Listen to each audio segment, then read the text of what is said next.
जय हिंद दोस्तों, welcome to Shaurya classes. आज का हमारा टॉपिक है BA program second year third semester history से संबंधित। आज हम अलाउद्दीन खिलजी के बाजार व्यवस्था और उसके प्रशासन व्यवस्था और भूमि सुधार के बारे में चर्चा करेंगे। इससे पहले भी मैंने ये वीडियो बनाने की कोशिश क्या मतलब वो वीडियो बन चुकी थी, 15 मिनट के आसपास की होगी थी, लेकिन जब मैंने उसे प्ले करके देखा तो उसमें वॉइस ही नहीं आ रही।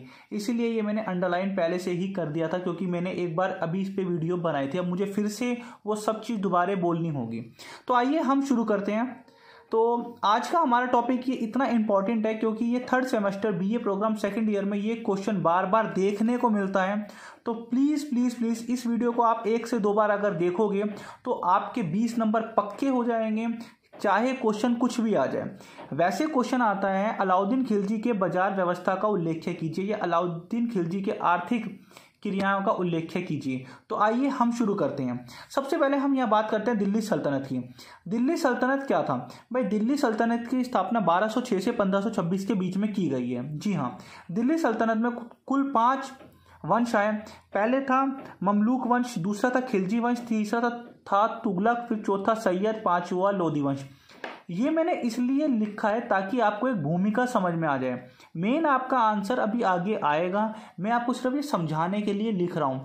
और जो इसमें सन है वो आपको याद करने की ज़रूरत नहीं है। आपको सिर्फ एक ये याद होना चाहिए कि भाई 1290 से लेकर 1320 तक खिलजी वंश था।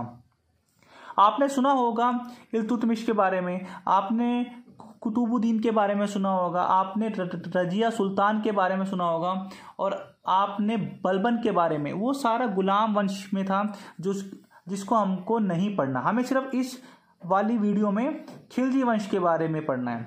तो अंतिम वंश था लोधी वंश। लोधी वंश के बाद भारत में मुगल आ गए थे 1526 में, जब पानीपत का प्रथम युद्ध हुआ था, तो फिर यहाँ पे मुगलों का अधिकार हो गया था। आज हम बात करते हैं खिलजी वंश की। भाई सबसे पहले खिलजी वंश में कौन था? खिलजी वंश की जो स्थापना की थी वो जलालुद्दीन खिलजी के द्वारा की गई थी। अब ये कौन है भाई? जलालुद्दीन जो खिलजी थे, ये जो खिलजी थे ना, ये इल्तुतमिश के काल में भारत में आए थे और इन्होंने इल्तुतमिश को अपनी सैनिक सेवाएं प्रदान की थी। तो ये धीरे धीरे इतने ज़्यादा फेमस होते चले गए कि बाद में इन्होंने ही अपना राज्य स्थापित कर लिया। जैसे मैं आपको बताऊं कि जब दिल्ली में 3 बार कांग्रेस की सरकार थी शीला दीक्षित के समय, तो उस टाइम अरविंद केजरीवाल को नहीं जानता था कोई। पर जब शीला दीक्षित के टाइम पे ही अरविंद केजरीवाल ने आंदोलन करा और उनको जनता का सपोर्ट मिला, आज वो दिल्ली के सीएम हैं। उसी प्रकार से इन्होंने धीरे धीरे जनता का विश्वास जीता और आज ये इन्होंने खिलजी वंश की स्थापना करी। खिलजी वंश के जो संस्थापक थे वो थे जलालुद्दीन खिलजी। जी हाँ, जलालुद्दीन खिलजी। अब आप बोलोगे भैया ये खिलजी क्या है? खिलजी बेसिकली एक कबीले का नाम है जो अफगानिस्तान में एक कबीला है जिसका नाम है खिलजी। वहाँ के वो तुर्की लोग होते थे। तो यहाँ पे लिखा हुआ है कि खिलजी कबीले के तुर्क जो अफगानिस्तान के निवासी हैं उन्हीं को ही खिलजी कहा जाता है। अर्थात इन्होंने अपने कबीले के नाम पे ही खिलजी वंश की स्थापना कर दी। भाई ठीक है, चलो इतना भी हमें समझ में आया। तो सर अब ये बताओ अलाउद्दीन खिलजी के बारे में। अभी आपका आंसर शुरू नहीं हुआ, आपको सिर्फ भूमिका बता रहा हूँ, बस 2 मिनट और, उसके बाद आपका आंसर शुरू हो जाएगा। भाई अलाउद्दीन खिलजी क्या था? अब हम बात करते हैं अलाउद्दीन खिलजी। हमें यह पता है कि खिलजी वंश के संस्थापक थे जलालुद्दीन खिलजी, और खिलजी वंश में कुल 4 ही सुल्तान हुए हैं, एक जलालुद्दीन और एक अलाउद्दीन, और हमें अलाउद्दीन के बारे में ही बात करनी है। अलाउद्दीन जो खिलजी था वो जलालुद्दीन खिलजी के भाई शिहाबुद्दीन का पुत्र था। हम ये भी कह सकते हैं कि भाई अलाउद्दीन और जलालुद्दीन खिलजी के बीच में चाचा भतीजे का रिश्ता था। जलालुद्दीन खिलजी का एक भाई था जिसका नाम था शिहाबुद्दीन, उसके पुत्र अलाउद्दीन खिलजी था। अर्थात अलाउद्दीन खिलजी के 3 और भाई थे। ठीक है भाई, चलो अब हमें ये भी पता हो गया। तो हम कह सकते हैं कि भाई जलालुद्दीन खिलजी और अलाउद्दीन खिलजी के बीच में चाचा भतीजे का संबंध था। इसके साथ साथ अलाउद्दीन खिलजी जलालुद्दीन खिलजी का दामाद भी था।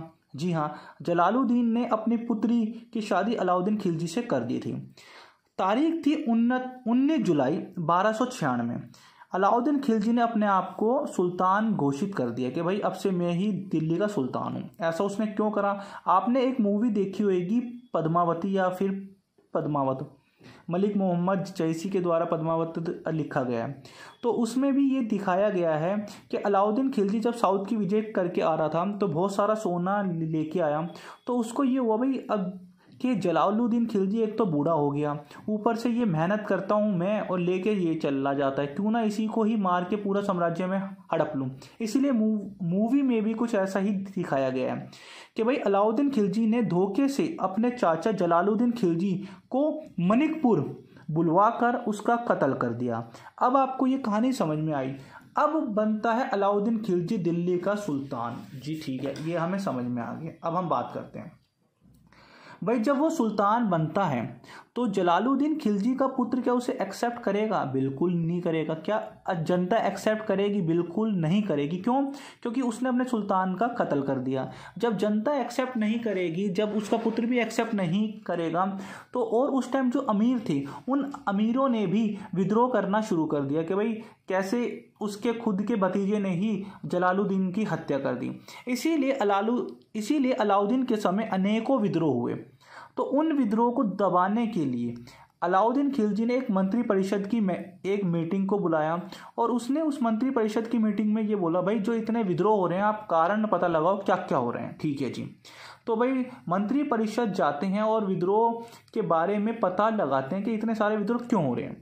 पहला कारण था सुल्तान को जनता की गतिविधियों के बारे में जानकारी ना होना। ठीक है जी।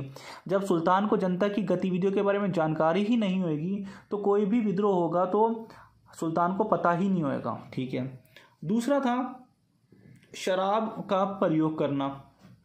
जी हाँ, उस टाइम पे क्या था, लोग शराब कुछ ज़्यादा पीते थे और शराब पीने के बाद वो राजा के खिलाफ मतलब सुल्तान के खिलाफ अग्रेसिव हो जाते थे। जैसे आज के टाइम में भी अगर शराब पी के फाइटें अक्सर देखने को मिलती हैं। अगर आपने इस वीडियो को लाइक नहीं किया है, चैनल को सब्सक्राइब नहीं किया है तो प्लीज़ लाइक और सब्सक्राइब जरूर कर दीजिएगा। इसके बाद था थर्ड पॉइंट, अमीरों और मालिकों के बीच घनिष्ठ संबंध। भाई घनिष्ठ संबंध का अर्थ है कि जैसे आज के टाइम में अमीर जो दो बिजनेसमैन हैं वो और पैसा कमाने के लिए वो और कोई कार्य करते हैं, है ना, और तो इस कार्य करने के अवसर में वो सरकार को टैक्स नहीं देते और अपने काले धन का इधर उधर उपयोग करते हैं। तो अमीर वैसे ही अलाउद्दीन खिलजी के विरोध हो चुके थे क्योंकि भाई अलाउद्दीन खिलजी ने जलालुद्दीन का वध कर दिया था। और अन्य कारण है अमीरों के पास धन संपत्ति का अधिक होना। ठीक है। अब इसका सोल्यूशन अलाउद्दीन खिलजी ने करा। भाई इन समस्या का तो सुलझाना पड़ेगा, अन्यथा अलाउद्दीन खिलजी तो किसी काम का नहीं होगा। तो उसने समस्या का हल करा। उसने सबसे पहले जो समस्या थी जो कि आपके सामने थी ये वाली कि भाई सुल्तान को जनता की गतिविधियों के बारे में जानकारी नहीं थी। तो उसने सबसे पहले क्या करा, इन समस्या को सुलझाने के लिए गुप्तचर व्यवस्था का गठन करा। जी हाँ, जैसे उसने सुबह शाम अपने गुप्तचरों को भेजता था, किसी औरतों को भेज देता था, बच्चों को भेज देता था, आदमियों को, बूढ़ों को समाज में कि भाई जाओ तुम गुप्तचर करके आओ, कौन मेरे खिलाफ षड्यंत्र रच रहा है, कौन मेरे विरोध आंदोलन करने की कोशिश कर रहा है, यहाँ तक कि नाचने वालियों के भी रूप में। और एक और हाँ, गुप्तचर के पीछे भी एक और गुप्तचर। जी हाँ, जैसे पुलिस के पीछे एक और पुलिस, ताकि अगर वो गुप्तचर अगर कोई हेरा फेरी करता तो उसके पीछे एक और गुप्तचर था, वो तो कम से कम सही नॉलेज देता। ठीक है। तो इससे पहली प्रॉब्लम सॉल्व होगी। दूसरा जो मद निषेध, जो भाई उस टाइम शराब जो होती थी, जो अलाउद्दीन खिलजी ने पूरे राज्य में शराब पर निषेध कर दिया, अर्थात शराब पे पाबंदी कर दी। कुछ इतिहासकार ये कहते हैं कि अलाउद्दीन खिलजी ने खुद भी शराब पीना छोड़ दिया। अब उसने ये कहा शराब बेचना और शराबों को रखना गैर कानूनी माना जाएगा और अगर कोई भी ये पकड़ा जाता है तो उसके खिलाफ कार्रवाई होगी। ठीक है भाई, दूसरी समस्या भी सोल्व। तीसरी समस्या उसने ये करी कि जो भी अमीर और मालिक लोग हैं, जो भी बिजनेसमैन हैं, वो आपस में संबंध नहीं रखेंगे और कोई आपस में विवाह नहीं करेंगे। अर्थात भाई आज के टाइम में भी एक बिजनेसमैन अपनी शादी दूसरे बिजनेसमैन के घर में ही करता है। तो अलाउद्दीन खिलजी ने ये बोला अगर भाई तुम्हें शादी भी करनी है, दूसरों से संबंध भी रखना है, तो मेरे को उसकी जानकारी होनी चाहिए। अगर मैं हाँ करूं तभी तुम मतलब उनसे विवाह करवाओगे।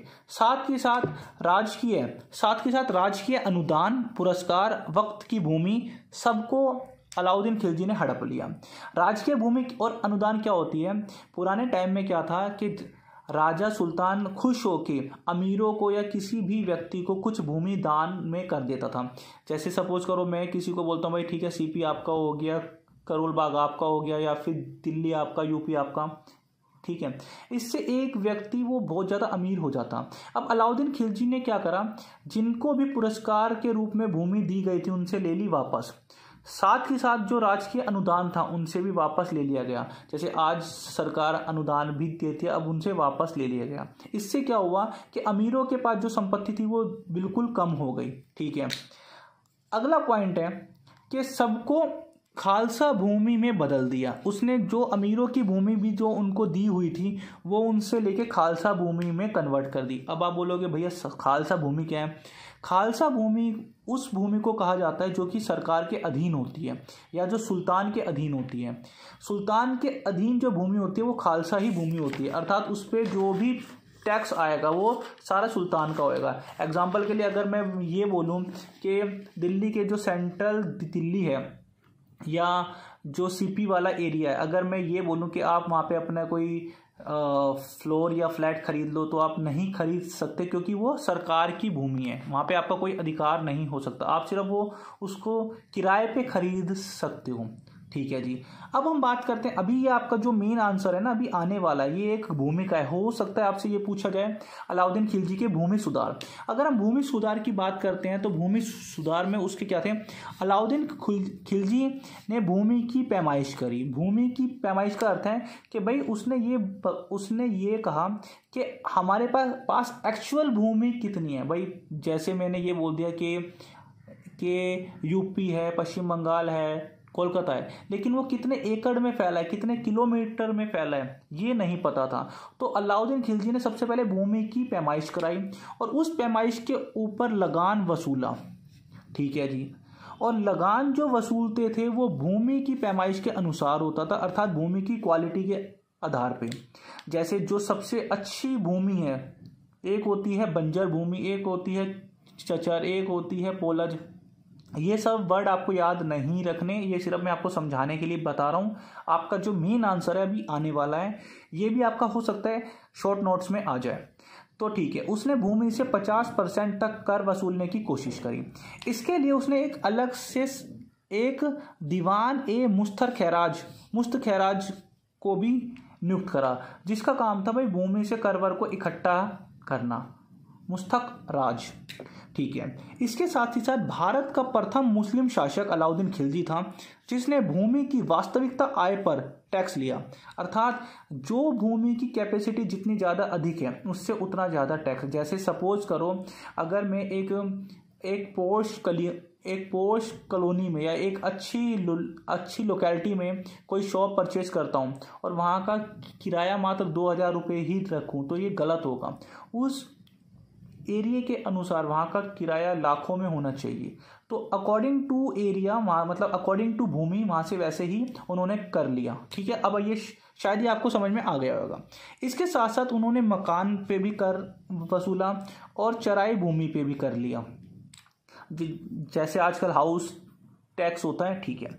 आपने अगर ये वीडियो को लाइक नहीं की है तो यार प्लीज़ लाइक कर दो, क्योंकि बहुत मेहनत से बनाते हैं। शेयर कर देना, शेयर तो चलो शायद ही आप ही मतलब करो, पर सब्सक्राइब जरूर कर देना है। शौर्य क्लासेस। अब आपका मेन आंसर शुरू होता है, जो कि बहुत ज़्यादा संभावना होती है आपके आने की। अलाउद्दीन खिलजी का बाजार नियंत्रण। जी हाँ, ये क्वेश्चन बहुत ज़्यादा इंपॉर्टेंट है और आपसे सेपरेट भी पूछा जा सकता है। सबसे पहले अभी हमने चर्चा करी कि अलाउद्दीन खिलजी के सामने कुछ विद्रोह आए, तो उस विद्रोह को निपटने के लिए अलाउद्दीन खिलजी ने क्या करा, अपने पास एक बहुत बड़ी सेना को रखा। भाई अब सेना को जब रखा, इसके साथ साथ अलाउद्दीन खिलजी के पास एक लेखक है जिसका नाम बर्नी एक इतिहासकार है। उसने ये कहा था अपनी पुस्तक में कि भाई ये माना जाता है कि अलाउद्दीन खिलजी के पास 50,000 गुलाम थे, गुलामों की संख्या 50,000 थी और उसके सैनिकों की संख्या बहुत ज़्यादा थी। मतलब इतने बड़े विशाल साम्राज्य को चलाने के लिए सैनिकों की तो ज़रूरत पड़ेगी। तो अलाउद्दीन खिलजी, मतलब हमें बर्नी की पुस्तक से ये पता चलता है, बर्नी की एक पुस्तक है जिसका नाम है तारीख़-ए-फ़िरोज़शाही, उसमें ये उसने बताया गया है कि अगर इतनी बड़ी सेना को अलाउद्दीन अगर सैलरी पे रखता तो वो 5 से 6 सालों में ही उसका राजकोष खाली हो जाता। तो अलाउद्दीन खिलजी ने क्या करा, इतनी बड़ी सेना को तो रखा, उन सेना को वेतन देना शुरू कर दिया, और जो वेतन दिया जाता था वो कैश या फिर नगद के रूप में दिया जाता था। अब अलाउद्दीन खिलजी ने क्या करा, जब उन सैनिकों को वेतन देना शुरू करा तो सैनिक भी अलाउद्दीन खिलजी से थोड़े से परेशान हो गए। वो क्यों? क्योंकि भाई सपोज करो अगर उस टाइम पे महंगाई अगर ज़्यादा है और वेतन कम दिया जा रहा है तो सैनिकों की आवश्यकताएं पूरी नहीं होएगी। जब ये बात अलाउद्दीन खिलजी को पता हुई कि भाई बाज़ार में वस्तुओं की कीमतें बहुत अधिक हैं और जो मैं इन सैनिकों को वेतन देता हूँ ये तो काफ़ी कम है, इतने में तो सैनिक खुश नहीं होएंगे और इतने में सैनिक अपना खर्चा नहीं चला पाएंगे, या तो मुझे वेतन बढ़ाना होगा या तो मुझे इन वस्तुओं के दाम में कटौती करनी होगी। तो अलाउद्दीन खिलजी ने क्या करा, वस्तुओं के दाम में कटौती कर दी। जी हाँ, वस्तुओं के दाम में, यही उसकी सबसे बड़ी विजय कहलाई जाती है बाजार नियंत्रण प्रणाली में। उसने इस हिसाब से बाजार को नियंत्रण कर दिया कि आगे मैं आपको बताता हूँ कि उसने क्या क्या करा। भाई उसने बाजार नियंत्रण के लिए 4 प्रकार की मार्केटों को कर दिया। भाई 4 प्रकार की मार्केट, जैसे आज के टाइम में होता है कि कपड़ों की मार्केट एक साइड पे है और बर्तनों की मार्केट एक साइड पे है, फलों की मार्केट एक साइड पे है, सब्जियों की मार्केट एक साइड पे।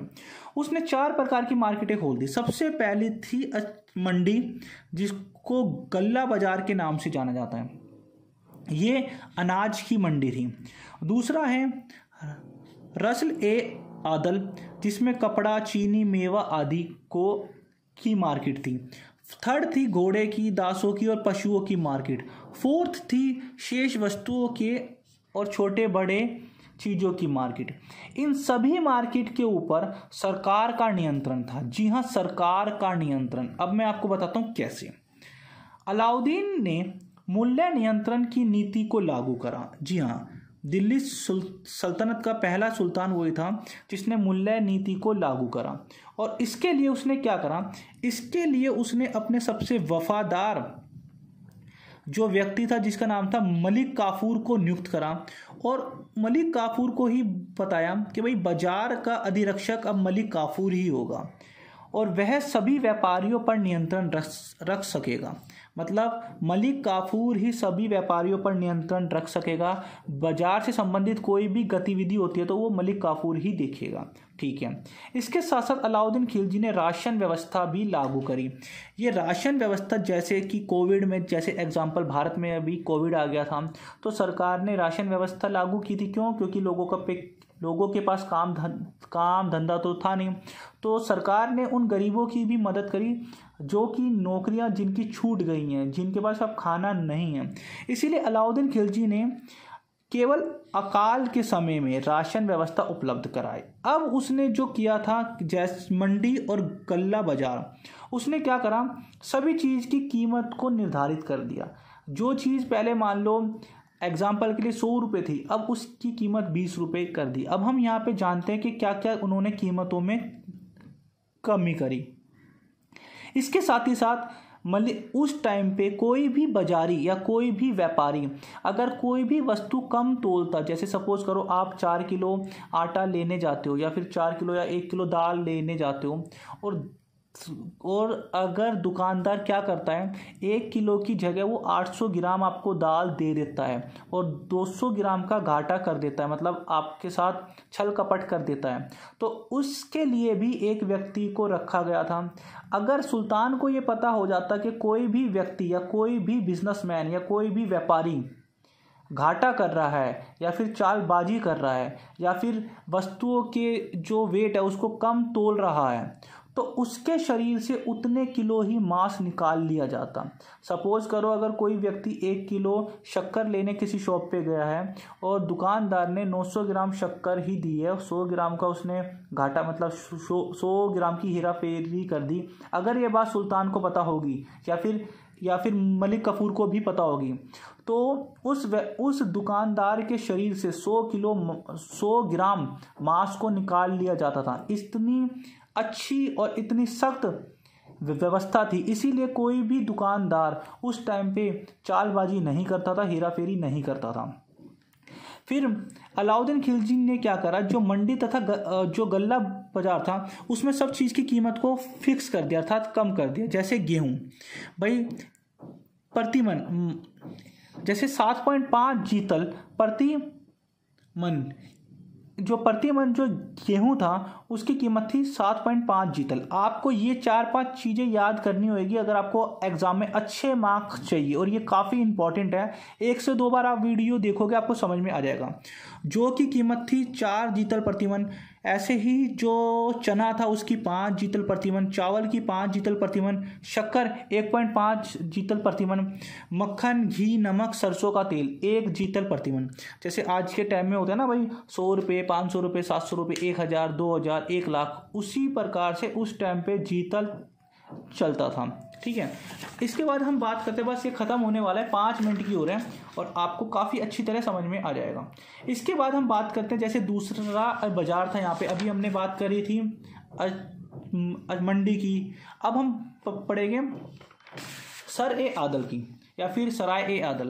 भाई दूसरी जो मार्केट थी सराय-ए-आदल, इसमें कपड़ा, शक्कर, जड़ी बूटियों को, मेवा, दीपक जलाने के लिए जो तेल का इस्तेमाल होता था, इस प्रकार की मार्केट थी।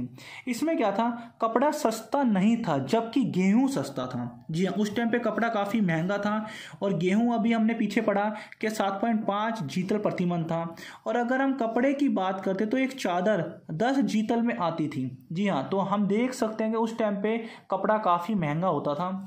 अगर हम बात करें कि दिल्ली के बाज़ारों में एक खज्म रेशम होता है, खज रेशम 16 टका का आता था, 16 टंका। इसके साथ साथ नारंगी रंग का अगर कच्चा रेशम पर अगर व्यक्ति खरीदता था तो वो 6 टका का आता था। इसके साथ साथ साधारण जो कपड़े होते थे वो 3.5 जीतल के आते थे।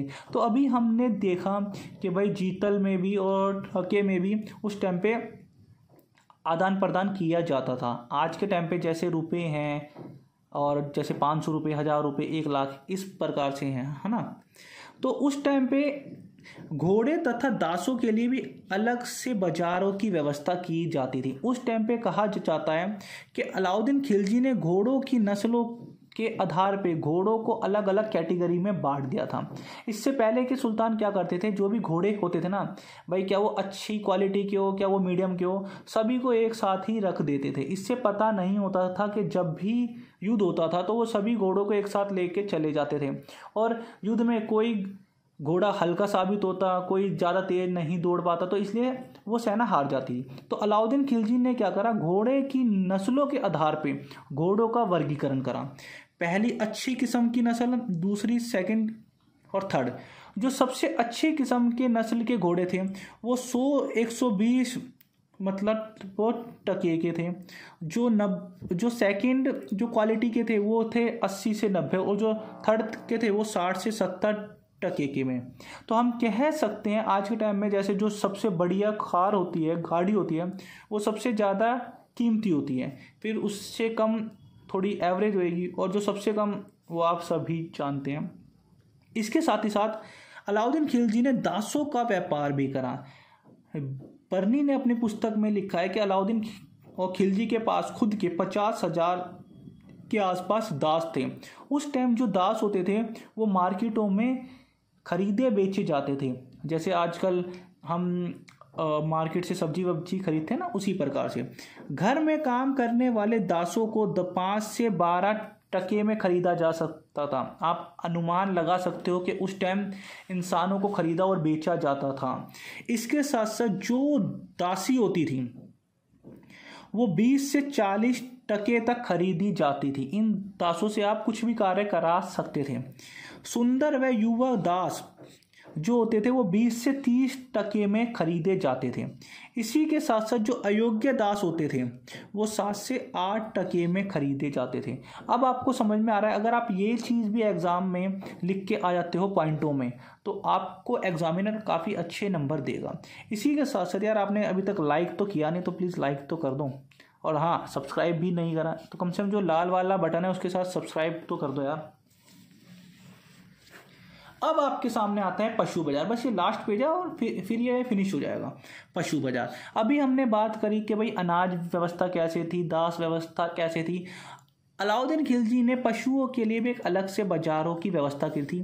उस टाइम जो भैंस होती थी वो 10 से 12% में खरीदी जाती थी, गाय को 3 से 4% में खरीदा जाता था। मांस के लिए अगर कोई इंसान अगर जिसको मांस खाना है वो 1 से 2 या फिर 5 से 6% मांस के लिए वो पैसा अदा करता था।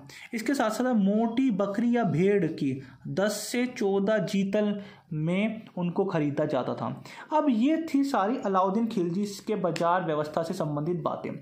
आप 1 से 2 बार ये वीडियो देखिए, और अगर वीडियो पे कोई ऐड आता है तो यार प्लीज़ स्किप मत कीजिएगा।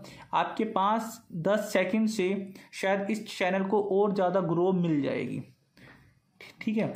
तो अब हम कुछ बात करते हैं याद रखने योग्य बातें, जो कि मैंने इससे पिछली वीडियो में भी बताया था कि आपका जो उत्तर होना चाहिए वो 30 से 35 मिनट में ही आपको देना होगा।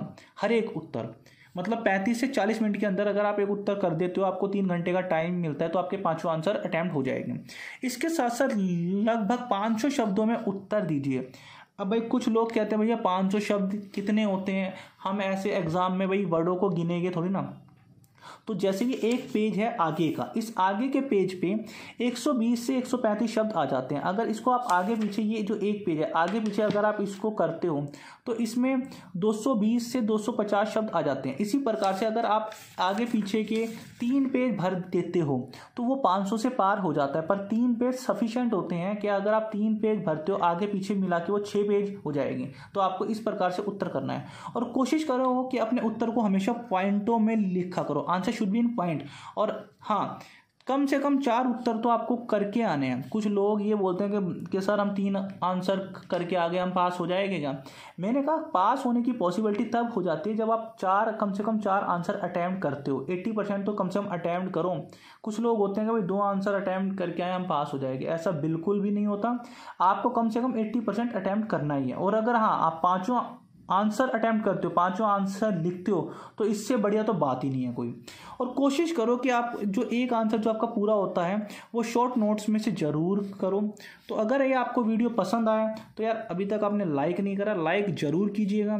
शेयर नहीं करा तो उन बच्चों तक शेयर कीजिए जिन्होंने अभी तक बुक्स नहीं उठाई। और बीए प्रोग्राम के बच्चों के साथ ऐसा ही होता है कि जब एग्ज़ाम आता है 1 हफ्ते पहले ही बुक्स उठाते हैं। आप मुझे कमेंट करके बताइए आप भी उन्हीं बच्चों में से हो। अब आप मुझे ये बताइए आप अपना अगला आंसर किस सब्जेक्ट के ऊपर और किस टॉपिक के ऊपर चाहते हो। अगर आपको ये वीडियो पसंद आया तो इसको लाइक कीजिए, शेयर कीजिए, और हाँ चैनल को सब्सक्राइब करना मत भूलिएगा। जय हिंद, जय भारत।